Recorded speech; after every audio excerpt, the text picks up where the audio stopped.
Hi there, everyone. Welcome to our community connection event, Help for Shy Dogs.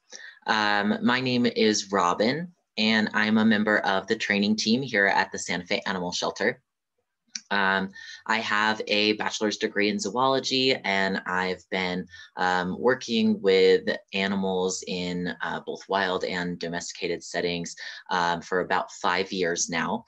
And I've been doing professional animal training for about 4 years. I really love getting to do these community connection events and getting to interact with you all and help talk about, all of these different things that we want to know about our dogs and how best to help them. So I'm really, really glad to be here today. On this screen here, you'll also see my supervisor, Donna.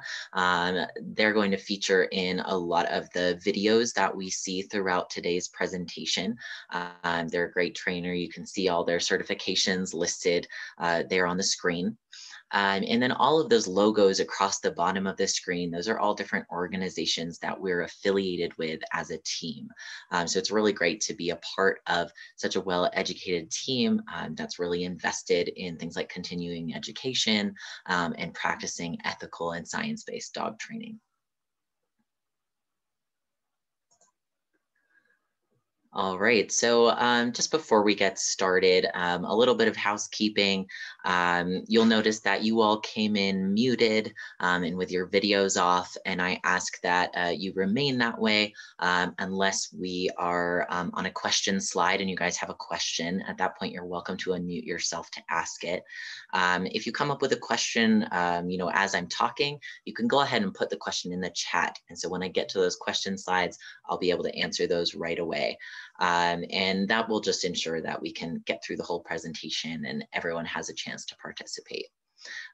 This is also being recorded. So hopefully we'll have this up for you guys to refer to later and just to kind of have as a reference for everything that we talk about today. All right, and I'm going to go ahead and turn my video off now that I've kind of introduced myself for you all, just so we can focus in on that presentation.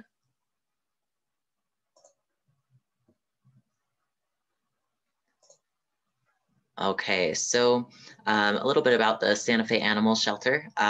We are a life-saving community, which means that animals that come to us are given the best chance that they can to get adopted. And so we're only able to be that way because of our community supporting us. So if any of you volunteer or donate, foster, or adopt, you're the ones making this happen, and we really, really appreciate that. And also a big thank you to Purina for making community connection events like this possible through their generous financial support. Thanks to them, we have community connection events planned for the whole rest of 2021. So that's really, really great. All right, so let's go ahead and get started here. These are the major topics we're going to address today. So we're going to kind of talk about the difference between being shy and being fearful, what that looks like and how to recognize it, what's really causing it, and then how we work to overcome that shyness and fearfulness in our dogs. All right, so the first question here is your dog just shy or are they fearful? And honestly, these concepts are kind of a human construct, right? We really like our boxes. Shyness and fearfulness are actually on more of a spectrum, right? They're not completely separate. So here on this ladder, you can see that what we might call shyness is kind of just a different level that's on the same spectrum as fear.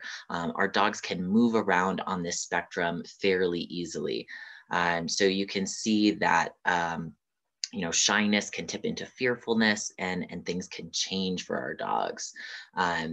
On the bottom of this infographic here, you can see dogs doing simple things like licking their noses or yawning, even just turning their head away or lifting their paw, right? Those are really subtle behaviors and they kind of communicate to us discomfort, uneasiness, right?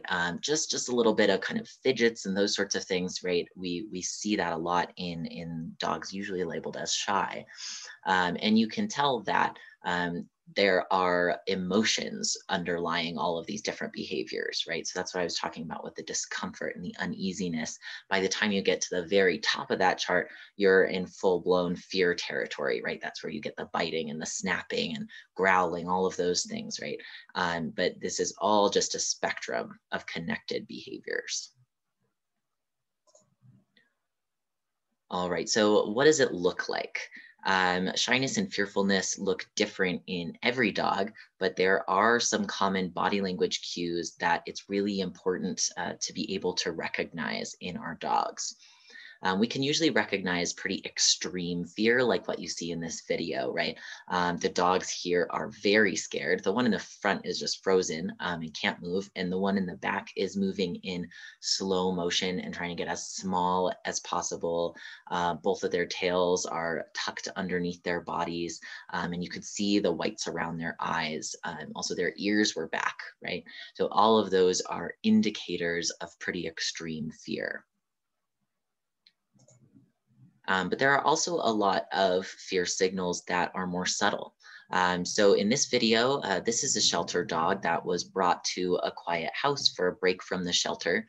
And you can see she's exploring her new environment here. Some people might explain this sort of behavior as shy, but there are some similarities to the behaviors that were in the last video that I showed you of that extreme fear, right? You can see her body is pretty tense. She's moving really slowly around that house. She's starting and stopping a lot. And there's conflict in how she's holding her body, right? She's kind of reaching forward, but her back legs are kind of anchored behind her as she's moving, right? So you can see that in a couple of different places in this video where she just kind of stops and her back legs are way out behind her. And that's just keeping her further away from the new things, right? And ready to kind of turn and run at any moment. So again, this is lower level fear-based behaviors than what we saw in that last video, but still very similar with that tension and the slow motion, the lip licking, all of that.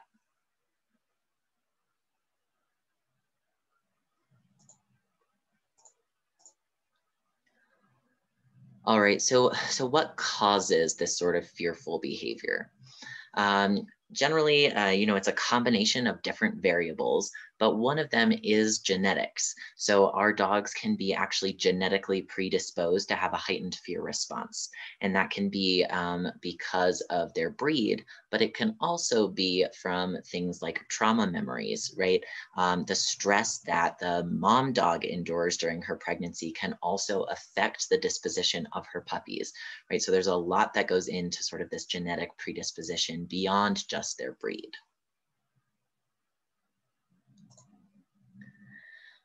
There's also a lack of socialization that might cause fear. So socialization is just how the puppy is raised, right? It's referring to a finite window of time in which puppies learn how to safely interact with the world around them. And it's early on in their development. It usually closes around 5 months for most puppies. And this is the time when dogs really need thoughtful and positive exposure to a variety of different environments and experiences and people, right? All of those things in order to have a good association with all these things going into the rest of their life. So even a lot of the times well-intentioned socialization kind of misses the mark. And there are things that our dogs will be afraid of going forward. And for those of us who are adopting past that puppy age, we don't really have a lot of history on that time in their lives, right? So it's really common. Lack of socialization is much more common than, dog abuse, which is another thing that a lot of people think when their dogs are very, very scared of certain things, that they were abused, but they could also have just not been properly socialized. That being said, though, trauma really does have an effect on how fearful or shy our dogs are. So you can see in this picture, that dog is pressed all the way up against the wall, eyes completely averted from the person there. And you can see those are chunks of hot dog that are just by his feet and legs. And he's not eating those, and he won't probably for a while. And this is kind of showing that there is a lot of trauma there, right? He's just not able to react in that situation, even to eat food. And trauma really just refers to any experience that is deeply distressing or disturbing to an individual. So trauma is in the eye of the beholder, right? It's the reason that two people can experience the same terrifying event, and one will suffer trauma, but the other one doesn't, right? So it's very based around the individual, and the same is true for our dogs. So what's traumatizing really varies from one dog to another, and can often include things that are seemingly mild, right, from our perspective. So it's a lot more than just the experience of the scary thing once. It actually leaves lasting changes in the brain, and that can impact things like emotional regulation and all of the different behaviors that you see from your dogs. So there's a lot that goes into causing this sort of fearful behavior. Does anyone have any questions about the causes of fearful behaviors in our dogs?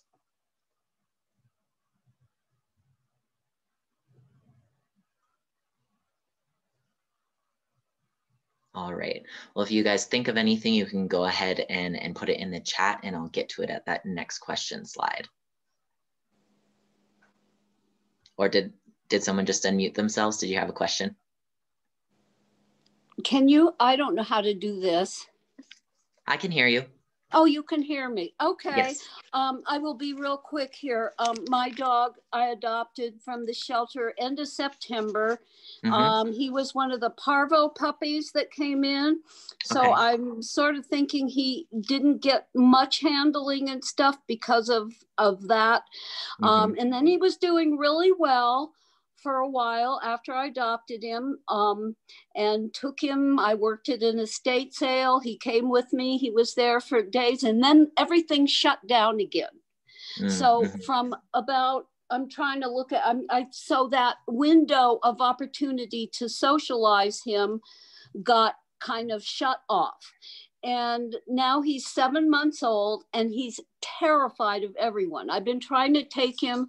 I've been taking him over to the Look What the Cat Dragged In once a week. So because that's dog friendly, and he's terrified. And it's, he's a sweet dog. He doesn't growl at people, but I literally have to carry him into the building. He does not want to go in. Sure. Yeah, that definitely sounds difficult to deal with, especially that kind of change in demeanor over time can be really startling, right? So yeah, with dogs that are more fearful of, kind of going new places and meeting new people and all of those things, there's a lot that we can do for them. And that's, part of which we'll talk about going forward. But definitely, I think you're on the right track, right? That sort of socialization window, especially this year, we've seen this all across the board, right? Because of COVID, people just haven't been able to get their puppies out. They haven't been able to expose them to new things. And even if they did, maybe it was just once, like you were mentioning with that estate sale, and then everything shut down. So I definitely think the whole generation of kind of COVID puppies often will grow into slightly more fearful dogs, and there's a little bit more to overcome there. So hopefully kind of throughout the rest of this presentation, we'll be able to give you some ideas on how to help your dog with those sorts of fears. And if I don't cover things that you're looking for, definitely let me know, right? We have lots of question slides. So hopefully I'll be able to hear from you again. And but yeah, I think you're definitely right, and probably that lack of socialization really contributed to those fear-based behaviors that you're seeing now. Yeah, thank you for your question and your story. Thank Really you. appreciate hearing about that. And definitely, yeah, throughout the rest of the presentation, just let me know if you're hearing the information that you're hoping for. Thank you. All right. Does anyone else have any questions about the reasons and causes for these sort of fearful behaviors? All right. Okay, so now we're going to kind of dive into how we really work on overcoming fear and shyness. So we're going to start out by talking about how to avoid common mistakes. All right, so first we're going to talk about the bait and switch mistake that we see a lot of. And first I just want to say I'm a huge advocate of food and training, right? That's how I train my dog, and it's how I teach the classes that we teach here at the shelter. And it's really what we use to make huge emotional changes in our dogs and behavioral changes. But that being said, there's a real science to using food in training. And so a really common mistake that I see is using luring to create kind of a bait and switch effect. So that's using food to lure your dog towards something that they're still really scared of. That leaves them in a situation that they don't really want to be in once the food is gone. So to kind of clarify what this looks like as far as like a human example goes, I'm going to show something to you here. But just a quick disclaimer, if you're afraid of people in scary clown masks, close your eyes for this next section and just listen through it. All right, so here we've got somebody in a clown mask with a knife, but holding a wad of cash, right? And we might take the money from this murder clown, but that doesn't necessarily change that we're terrified of the clown and afraid that they're going to murder us. So, you know, if it was me, I'd probably run away right after taking the money. Depending on how I was feeling, I might not even approach at all, right? So it's really the same for our dogs, and using food as a lure into a terrifying situation. So that's definitely something that we want to avoid doing with our dogs. All right, you guys can open your eyes now if you had them closed. So another really common mistake that we see is over threshold exposure. And this is also called flooding. And in this video, you can see that there's a really nice, calm, friendly foster dog trying to get Lucy, the white dog there, to play. But Lucy is really uncomfortable, right? You can see her ears are back, she's frozen, she doesn't move, even though there's lots of space for her to move into, right? And she's in that kind of hunched crouch position, looking away from the other dog, or kind of from the side, right? Her head is turned away, and she's really, really uncomfortable in that situation. A lot of people might think, you know, she'll get over it if she just learns that he's fine and everything will be good. But that doesn't necessarily always happen with fearful dogs, right? They don't always just figure it out. And even if they do, it might be a really scary process for them to get there if they do, right? So thinking about those situations in which you know, our dogs might be put in this situation where they're just so scared that they can't do anything, right? Like going into a store, right, where they're not even walking, right? So things like that, where you're really thinking about how far over threshold are they? How scared are they really? And another thing that we often see people doing is forcing dogs into scary situations. So in this video, both of these dogs are being forced into the situation. That light brown and white dog there at the chair was a safe space for that dog where he would go to when he was scared. But the person in this video is trying to take that away to keep the dog from barking and growling when people approach the chair. And the other dog is actually tethered in that space and being forced to endure that whole stressful situation that her sibling dog is being put into. And so they don't have the opportunity to leave the situation. And you can see that as the person in this video continues to move the chair and force that interaction to happen, the light brown dog their reactions are escalating, right? They went from just kind of avoiding and cowering to then lunging and biting at that chair. So forcing our dogs to really stay in those situations where they're already uncomfortable, that's going to escalate their fear behavior, and it won't actually do anything to help them overcome their fear because they're just getting more and more scared and worked up. All right, another really common mistake is punishment and punishing fear-based behaviors. Now, most people don't think, oh, my dog is scared, I'm going to punish her for that, right? But it's actually the outward expression of the fear that often we think we need to punish, right? So thinking in that last slide, right, the dog was fearful, and as the fear kept increasing, he started attacking the chair. Most people don't want their dogs to attack the chair, right? So kind of punishing that, don't attack things, don't do that, right? And that's a really normal human response, especially if our dogs are embarrassing us out in public, or if they scare us, right, or threaten somebody else. So, usually we'll think like, oh, we have to put them in their place. They have to listen to me. But we're also operating out of a place of fear oftentimes in those situations. So really recognizing that, it's not actually beneficial for our dogs to be punished for expressing their fear. And this sort of punishment is really common. You hear about it a lot, and it's the result of a lot of misinformation, right? The image here that you see is from actually a WikiHow on how to alpha roll a dog, and this is a major punishment for a dog, and punishments like this will lead to greater issues down the road, specifically if that behavior is motivated by fear, right? Because you're not actually changing the fear emotion, you're just punishing that outward expression of the emotion. So it really doesn't change anything for our dogs and can often lead to even worse behavior problems down the line.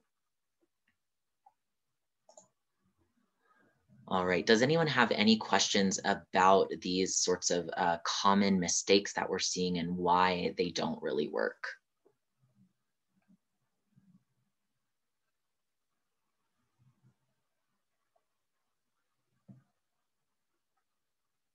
All right. If you think of any questions, feel free to put those in the chat. So next, what we're going to talk about is what we do want to do with our dogs and how we do help them to overcome this fear and shyness. Oh, did somebody unmute again? Did someone have a question? It's me Okay. again, the same one. So yes. So looking at this, I gather that by taking the dog into the store, carrying him petrified into the store is kind of forcing him. I mean, once we're in there and I sit down for a while, if I just sit in the same spot with him, he settles down some. But is that bad? I mean, taking him in there is a trauma for him.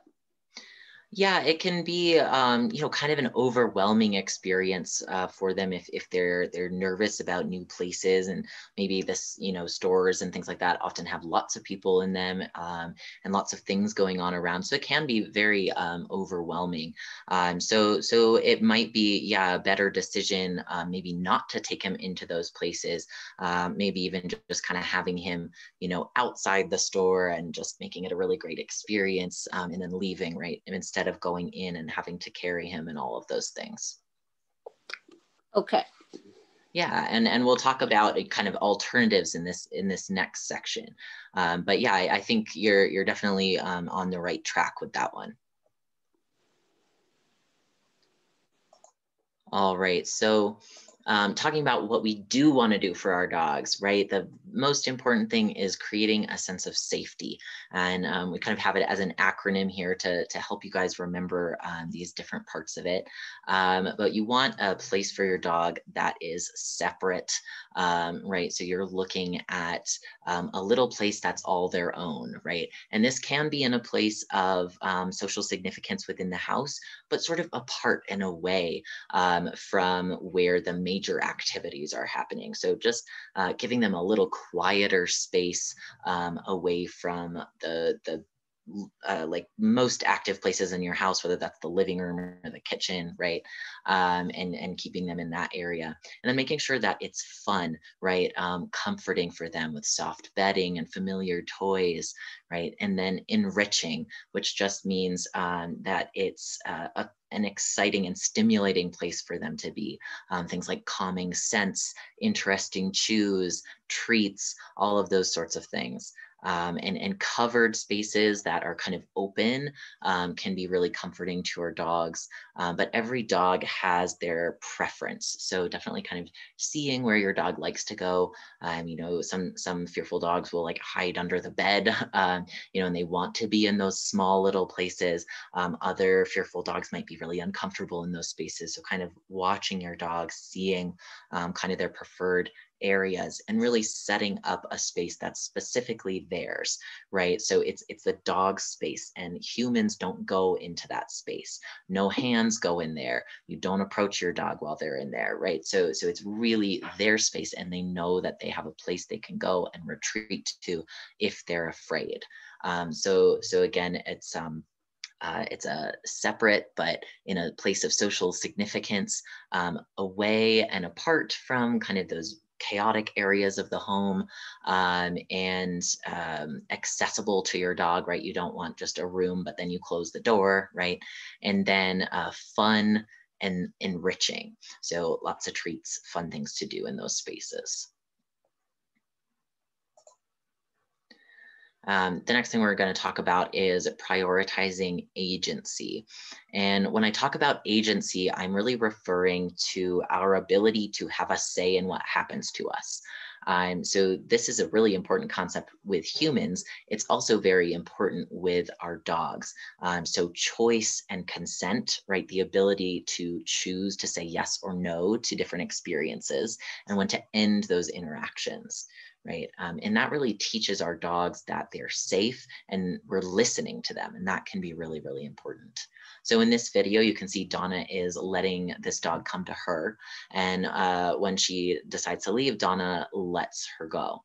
And so there are a lot of pauses as well in the petting, right? You can see Donna is putting their hands out to the side, and the dog just leans right back in, right? So really letting the dog choose whether or not to continue this interaction. A lot of dogs feel like they actually can't move away when they're being touched. So it's a really good idea to give them that option to move away, like what Donna did in the video, right? You could see the dog kind of started to get a little bit less interested. So when Donna took their hands away, then the dog walked away, right? So really letting your dog have that option and choice. And you might need to take your hands away for, you know, a few seconds before your dog feels like they can move away, but definitely offering that option to them. Choice may be the absolute most important thing to give to a fearful dog to help them overcome their fears. It's really, really important. So, you know, agency, I think, is one of the things to emphasize in dealing with fearful dogs. Always, as much as possible, giving them choice. Does anyone have any questions about the concept of consent or creating a safe zone for your dog?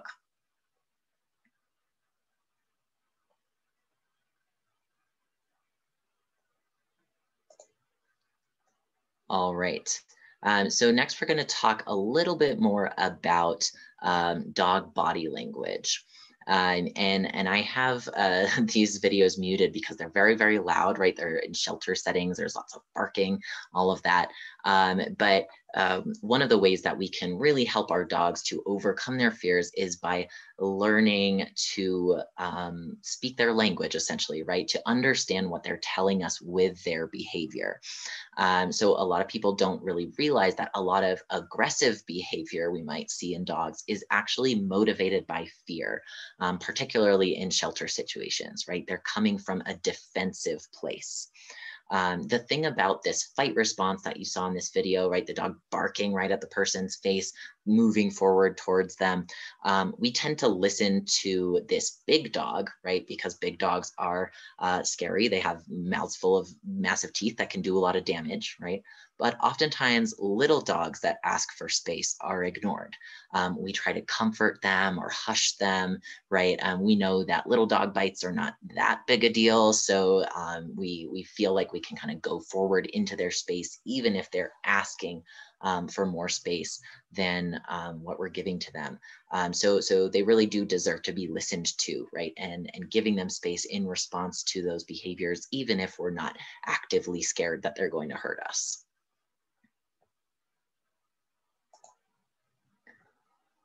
All right, so now we're going to talk a little bit about the freeze response. So this is another way that fear is outwardly expressed. Now you can see this dog is curled up in the front of the kennel, right? Fearful and trembling, but not moving. And then this dog, she is moving, but then there's freezing that happens as she listens to ambient sounds and moves around that space. What's really interesting about the freeze response in dogs is that we as humans tend to miss it because nothing's actually happening, but it communicates a lot. So when we get really good at recognizing that freeze response and knowing that they happen when the dogs are over threshold, which just means that they're so scared that they're not in their working brain anymore, they're just flooded with stress hormones, right? Then we can get better at interacting with our dogs when we can recognize those states. And actually, after this video with this black dog here, when the handler came to collect the dog, she actually bolted out the door and knocked the handler over and actually managed to escape. So she was eventually caught, but this just goes to show you how quickly this sort of freeze response can tip into a flight response. Now, this is an example of the flight response. This is something that's much easier for us to identify since the dog is actually choosing to move away from the person, right? But this can also commonly be ignored because it's not showing up as aggression, right? We're not registering it as a plea for space. We want to show the dog, I'm safe, I actually love you, and try to get closer because that's, what we want to do as humans, but they actually would feel safer with a greater distance. So in this video, you actually saw that flight response lead to the fight response. So when fleeing stopped being an option, this dog got all the way to the back of the kennel.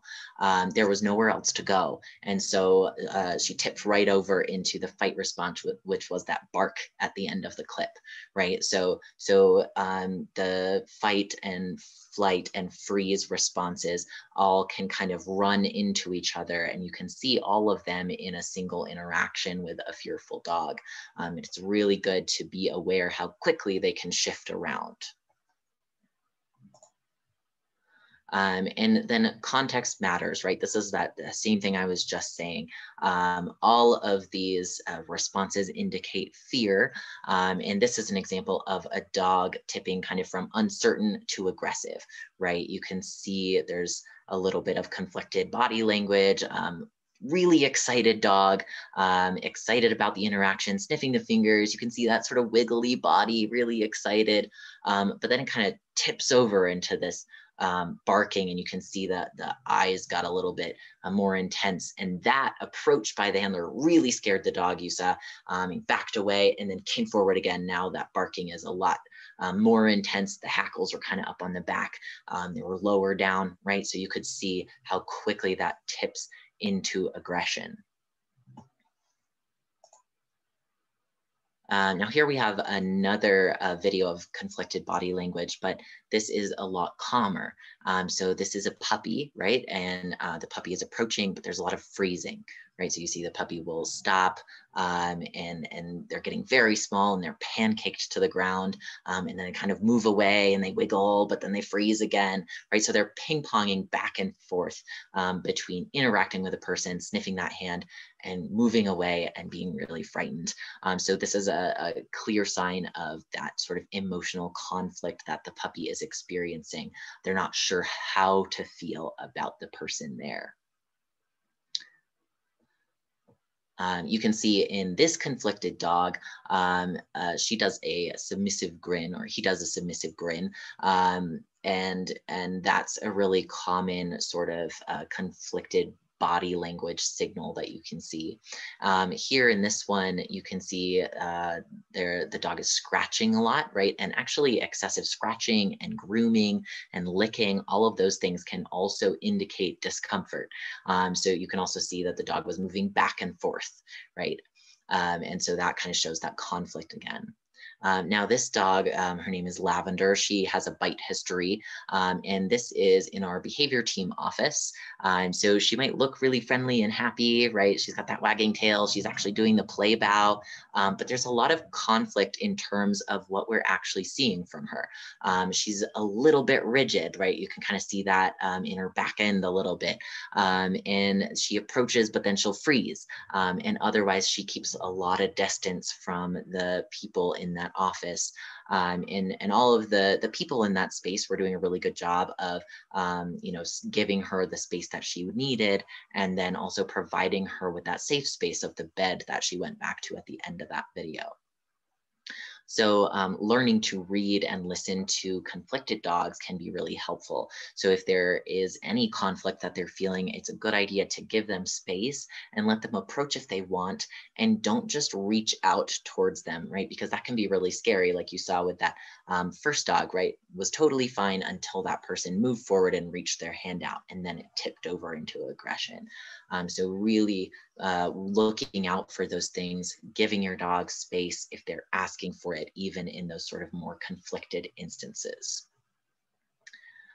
Does anybody have any questions about the dog body language videos we just watched, or how to identify fear in dogs? Any sort of situations that you've seen from your own dogs?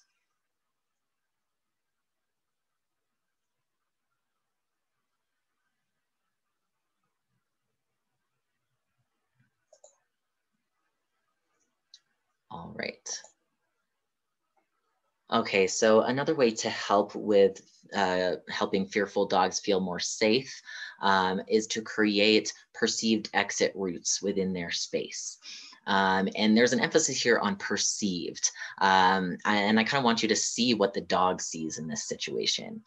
So in this picture of a studio apartment, right, it's a pretty generic setup. You've got the living room and all of that, right? What we want to see here is what we see, right, as exit routes. So we think, yeah, you can move all around this room. There's tons of space. You can go out the door, into the bathroom, right? All of these different things. But to a dog, this looks really different. So here I've put red X's on spaces that the dog might feel trapped in, right? And those little red chutes kind of show where there is a little bit of space to pass, but it's actually really tight from the dog's perspective. So they might not even see that as a viable way of moving out of a situation. Other dogs might go through it, but it will actually heighten their stress levels and they'll move through it faster. So we want to make this a safer space for our dogs. And how can we do that?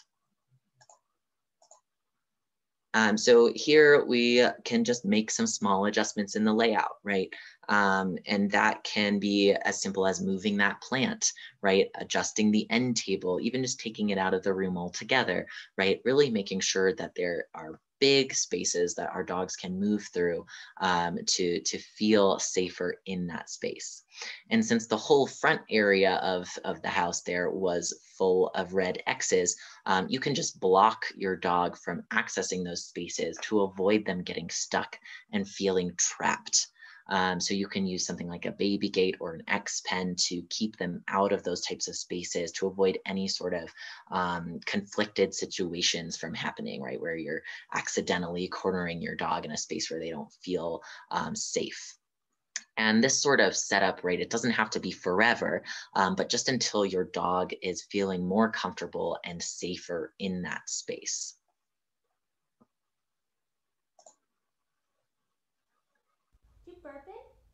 It's also really important to allow the dog to come to you, right? So this is sort of another way that we can help dogs overcome fearfulness, right? Is by changing our own body language and learning how to interact with them differently. So this dog in the video is named Porter, and he hadn't ever been inside before.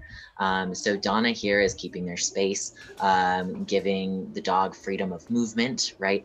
Anytime they try to interact with the dog, their body is oriented to the side. So there's no face-on spatial pressure for that dog. You can see that even as Donna looks at Porter, they're not staring, right? They're looking at him and then looking away, or just looking at him kind of indirectly. And when he comes closer, right, he and is actually choosing to interact with Donna, Donna is really just very subtly turning their body towards him, right? And with this session of petting, this could even use more breaks, right, than what we're seeing here, because you can see there's a little bit of stiffness in the way that Porter's holding himself. And then as soon as Donna stops petting, he kind of fidgets, right, and moves around in a way. So that's just another way of showing, even dogs that are in this heightened state of fear will hold still if you have your hands on them. And then you can see that Donna just took off their jacket, right, as they were moving around the table. And they did that very deliberately. Taking off a jacket for a dog that's already in a heightened state of fear can be really scary if the jacket is coming towards the dog, right? So you notice Donna moved away to take that coat off. So definitely paying attention to our own body language, right? Turning our bodies away from the dogs, not losing sight of the dog, but making sure that we're giving them space and kind of giving the dogs relief from that sort of spatial pressure that we can exert by that front on full eye contact sort of conversation that we like to have as people. So there was a lot going on in that video, and that's kind of the reality of working with fearful dogs, right? A lot goes on in our interactions with them. And so that's really something to pay attention to in yourself, moving slower, making yourself smaller, and in a lot of ways, just, turning away to the side, giving your dog more space. Does anyone have any questions about how you can use your body effectively with shy and fearful dogs?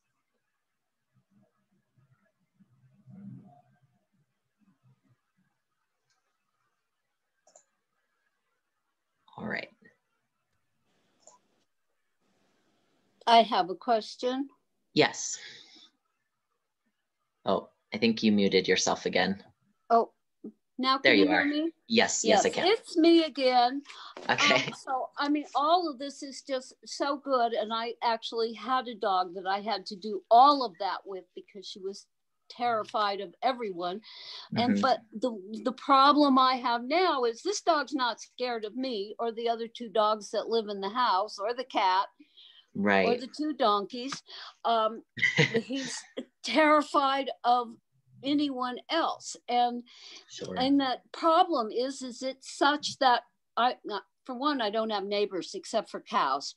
So he can't even see someone over a fence, Right. And so the big problem is getting him to not be absolutely terrified of other human beings. We're in a situation where people are not coming to visit people. I've had, my farrier was here the other day and he was very good about, he and his son came and they just sat in a chair and the dog ran round and round the yard, would not get close to them, barked. But they didn't try to do anything. They didn't try to approach him or anything. And just sat to see if he would, but he never did. He never wanted to come near. And so that's what that's my big worry is he's perfectly fine here with me and the other dogs, but he's totally fearful of anyone else. Right. Yeah, that's definitely something that again, we see a lot of with sort of adopted dogs, right? A lot of the time they form a pretty deep attachment to their person, but other people might be a little bit suspect. So yeah, I think that's a great question. There's a lot that goes into it with other people. So right now, since like what you were saying, right, visitors are pretty uncommon. What might be something that you could try is going to some place where you can be at a distance from people that you can see, and maybe staying in the car even, so that there's that extra layer of protection for your dog, and kind of starting at that space. And we're going to talk a little bit about, it's called counter conditioning and desensitization. And those are just very jargony terms, right, for teaching our dogs to feel a different way about certain things in their environment. And so that's definitely something that I would say is worth working on with your dog, right? Is that teaching them that people in new areas are good. And it sounds like that when the farrier and his son came around, that was maybe still too close to your dog, and he wasn't really sure how to react, right? And so that's where that sort of counter conditioning comes in, with using food and things that, you know, your dog really loves, maybe even play, right? Things like that, to make good associations with people. But it does start at a very far distance usually, and sometimes it can help our fearful dogs to start kind of behind a barrier so that they don't feel like the people can come to get them. So whether that's, you know, a gate or in the car, or, you know, even in a separate room and through a window, right? Anything like that, just getting that distance, and then making even the sight of humans at that distance a very positive thing by pairing it with something that your dog really likes. So we'll talk about that a little bit more in just a bit, but that's kind of the overarching look at how that should go about. And definitely it's something that can be pretty nuanced. And so working with a trainer is also something I would recommend that can kind of give you that ongoing support, even if it's, you know, virtually right now. But yeah, really working on kind of changing those emotions. Does that answer your question a little bit? Yeah, that helps. Okay. Thank you. Yeah. Any other questions at all about how you can kind of adjust your body language to help your dogs? All right. And that's another thing with other people too, right? Really making sure that they're doing the appropriate body language as well. It can be harder to control other people than it is to control yourself, but really advocating for your dog in those situations too. Now, the next thing is establishing a trusting relationship, right? You know, you might have a pretty good relationship with your dog most of the time, but there's, you know, lots of things that we can do to help our dogs really trust us, right? So the first thing here is positive reinforcement training. That's also called reward-based training, science-based training, clicker training. You may have heard all of these different terms for it. And what it does is it uses rewards to teach them the things that they need to know. So this can be things like life skills and manners, but it also actually encourages things like creativity and play, and it really helps strengthen a bond between you and your dog, and know that they can trust you not to punish them and to reward them and to communicate in this very clear way. Games and other types of play is a really good way of establishing this sort of trusting relationship.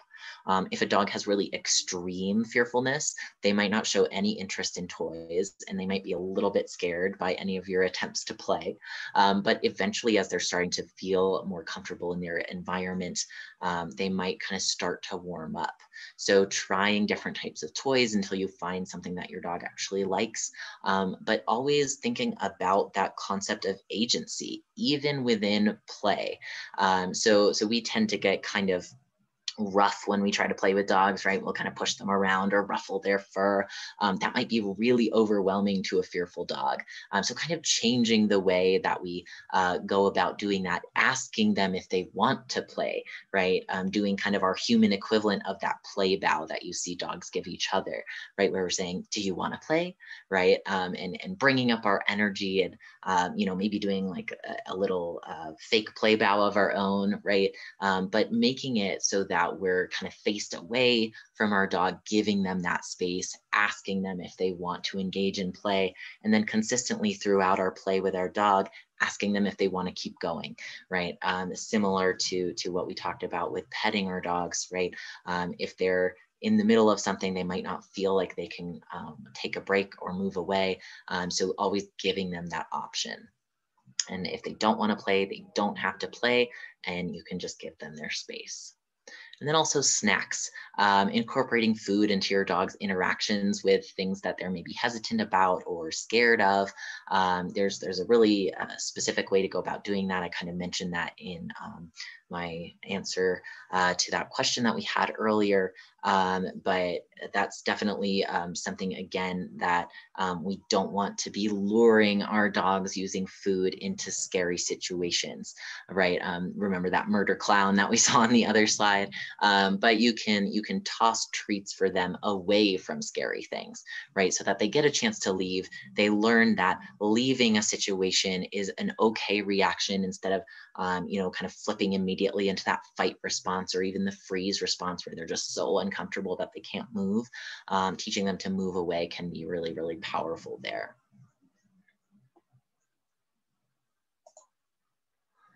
All right, so building confidence in shy and fearful dogs. In dogs, one of the easiest ways to build confidence is actually to engage their scenting brain. They can identify a lot more scents than we can, and more of their brain is devoted to scent than ours. So activating that scenting brain through things like nose work, sniffing, and general exploration, that not only depletes some energy in really anxious dogs, but it also helps to produce the sort of feel-good chemicals in their bodies, and that can help increase their confidence over time and help them feel calmer.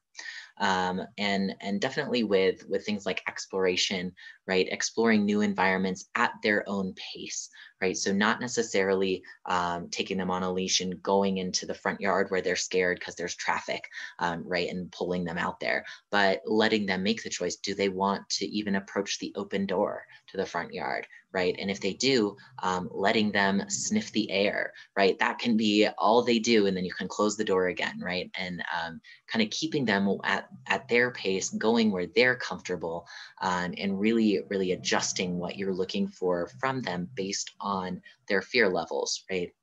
If your dog is terrified to go outside, really working with making that positive association with even just the door or even the act of putting on the leash, right? Any of those things can get very quickly associated with scary things. So really working on making those positive, fun experiences by using treats, play, praise, anything that your dog really enjoys and accepts.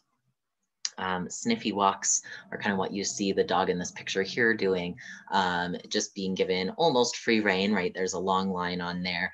So the dog can sniff around in the grass, and really just do that. It's not really a walk, it's just kind of a sniff. So you might even be able to just hold absolutely still and your dog can move kind of in a circle around you with things like with the sniffy walks. And just a little bit about drag lines, which is what you're seeing on the dog here. That's just a lightweight leash that's on the dog, but not attached on the other end, right? So this is for dogs that are particularly fearful of, being collected by their collar or being touched. And this can allow them some freedom of movement without needing to go up to them and actually physically capture them in order to collect them when you need to. So things like a drag line can be used in the house or outside in the yard, or wherever you might need it in order to collect the dog when you have to.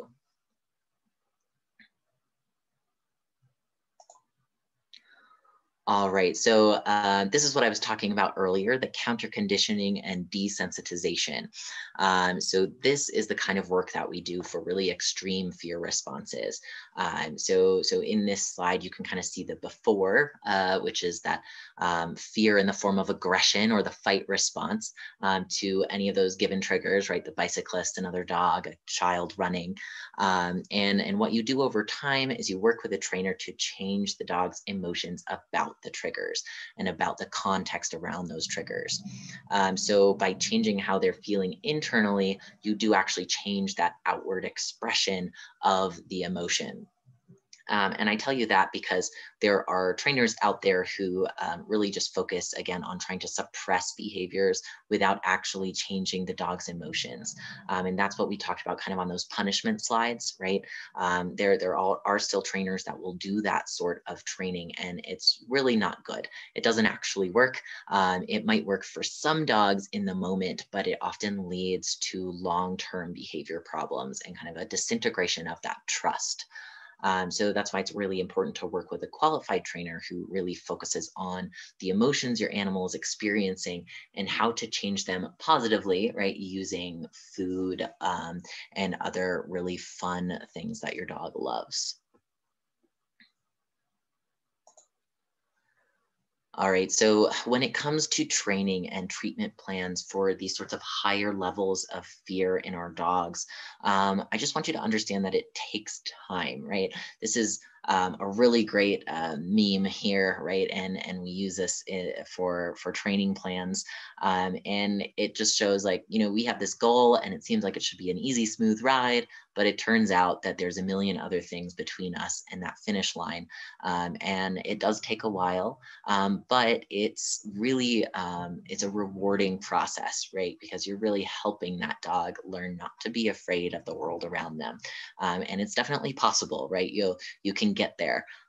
But this is, you know, just kind of a warning. Anyone that tries to sell you a quick fix to fear-based behaviors, it's a really bad idea. And they're going to use those sort of punishment-based methods that we talked about earlier, which are really just better to avoid when you're working with fearful dogs.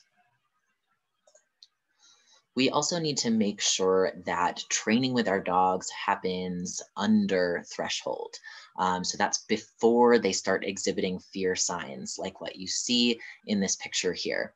So threshold refers to that line between, you know, I'm cool, I'm calm, I can eat food, I'm relaxed, I can learn things, and then the flight and fight and freeze responses, right? So that's when our bodies are responding by shutting down certain processes and flooding us with stress hormones. And it can be really hard or even impossible to access any sort of learning in those states. So that's kind of what I was talking about, you know, with the dog who reacted to the farrier that way. They were over threshold in that situation because they were moving around, upset, right, and things like that, barking, all of that. So that's in that too far gone section. And so that's where you're, you know, you're just kind of unable to access that learning brain. So looking for where are they under threshold, right? Where are they in that green area where they're feeling relaxed and safe, even in the presence of their trigger. And that might be at a distance of 500 feet, right? It might be so far away that you can barely even see the person. So really looking where you can find that sort of green zone for your dog, and then starting there to change their emotions. And this is why, you know, it's really important to work with a qualified trainer who can be patient and show you the next steps throughout the process you're going through, right? We're looking for a trainer that focuses on those emotions and training under threshold. So in the follow-up email that I send you all, I will send you a document that kind of goes over some good questions that you can ask any potential trainers that you might use and provide some links to different databases that you can search through for good trainers. Right now, lots of trainers are doing virtual consultations, so that actually kind of broadens your search if you want to kind of look through that. Now, I have this video here, and this is a process that we like to call treat and retreat. It's a really effective tool in helping dogs warm up to strangers and new people. This is different from just feeding a dog treats.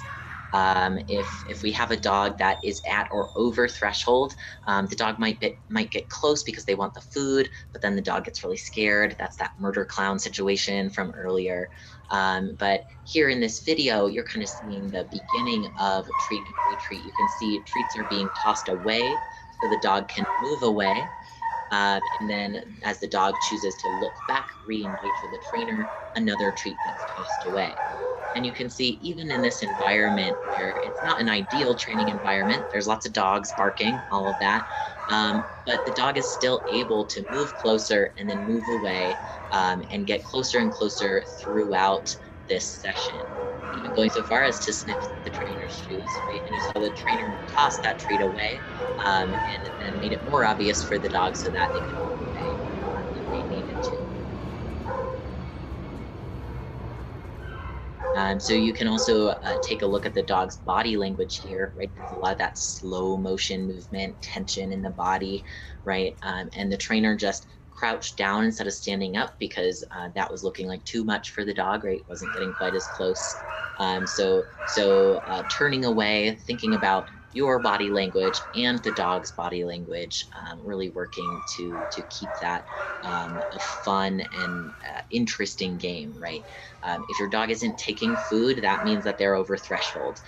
So definitely looking at that as an indicator of how comfortable the dog is.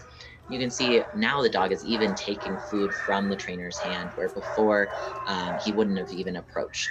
So this can be a really fun and powerful game to play.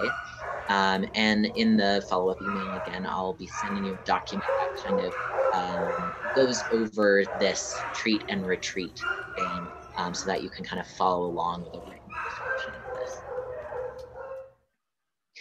And I just want to double check you could all kind of hear me through that barking, but I'll definitely, I'll send you that treat and retreat handout just to make sure that you all have a chance to look that over. It's a really good game. You're rewarding the dog for moving away, but you're also rewarding them for coming back, right? So it's kind of, it's different from that luring with food because you're really making an effort to give the dog space by tossing the treat even past the dog and away from you. So it's a really good way of getting dogs used to people. And this is for a dog that is, a little bit more comfortable around people, right, than a dog that's already very, very over threshold, barking and all of that.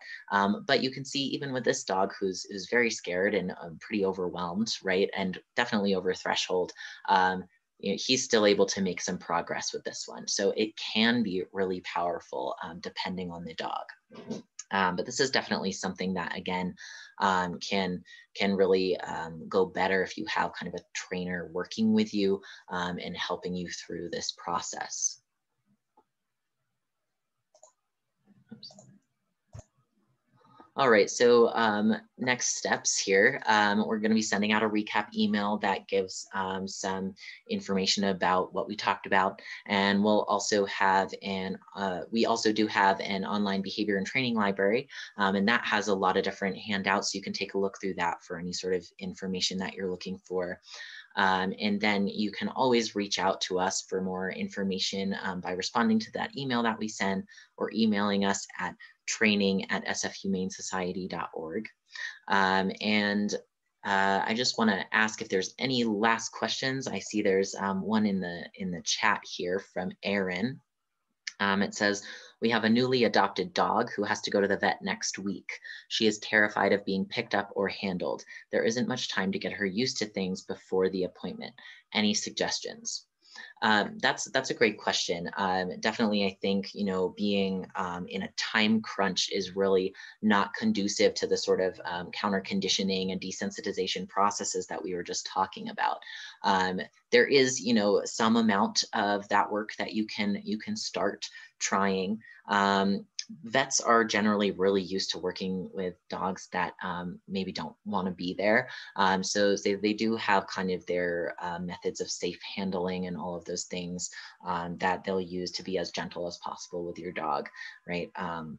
It's definitely something that right now during COVID, right, when we're not allowed to even go into the vet's offices, that's really hard to work on right now. But what you can try is just really getting her used to handling from you as much as possible, even just approaching you, right? If you're at that level, just kind of starting where she is and working up from there, and maybe not worrying too much about the vet next week, as long as you know that you can kind of get her into the car, right?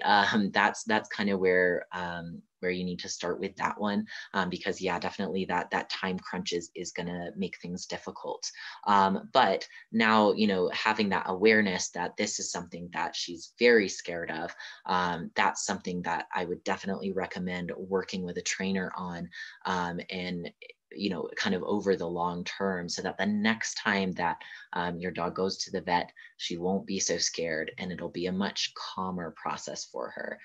So things that can help with that are definitely just general handling, being able to touch every place on her body, right? Looking at kind of the baby steps to what being picked up feels like for the dog, right? So maybe just putting your whole hand on their side, then maybe under their belly, right? Just whatever small steps you can kind of come up with, getting them used to things like that, and then going from there. But definitely, you know, with handling, especially with fearful dogs, it can be really easy, again, to see that tip from freeze into fight or freeze into flight, right? So always being really aware of that consent, and making that a huge part of the handling work that you're doing. So for the vet, you know, as much as possible, having a nice, you know, exercise beforehand, so she's maybe a little bit more tired, not so worked up. That can help a lot, and just making that sort of event go a little bit smoother for everyone, and then being ready, you know, to have treats on hand, and help her kind of through those situations, if you can. It's definitely a hard one with those newly adopted fearful dogs, and you know, there's a limit to the preparation that we can do before that first vet appointment, but I definitely think it's a good thing to be aware of, and to help her as much as possible feel calm in those situations. So you know, having good times in the car can be really helpful, so that she's not associating the car with only the vet's office. That can be another way of helping. So really looking at it from all these different angles. That's a really good question. Do we have any other questions from anyone here? Yes. My question is, with time, these shy dogs, will they eventually, I hate to say this, grow out of the shyness, or does that last with them forever? That's a good question. So it depends on a lot of factors, right? The age of the dog can contribute, just kind of their general personality, right? All of those genetics and socialization, all of that can contribute. Working with them on these behaviors, you know, working with the trainer, doing the counter conditioning and desensitization, that can go a really long way in building up their resilience, right? So maybe right now your dog might be very fearful and not have a very quick recovery from that fear. But over the course of the training, you know, even if they see something new, they'll be able to think, oh my gosh, I'm so scared, but then be able to calm themselves down and engage with the new thing, right? So that initial fear might not just disappear entirely, but it will be easier for them to overcome it. And ideally, we would change their emotions around very specific triggers, so that eventually they're seeing, you know, a bicyclist drive by and they're thinking, ah, yes, a bicyclist, that means I get food from my dog parent, right? So changing that association from the scary thing to something that's actually good and means food is coming. So you can have a full-on change of that emotion if you work work really hard at it and for long enough. So it's not necessarily something that's always going to be there, but even if your dog gets scared in the future, they're going to have a little bit more of that resilience and trust that things are going to be okay. So that's definitely something to work towards. But you're right, and it can take quite a long time. Thank you. Mm-hmm. All right, any other questions?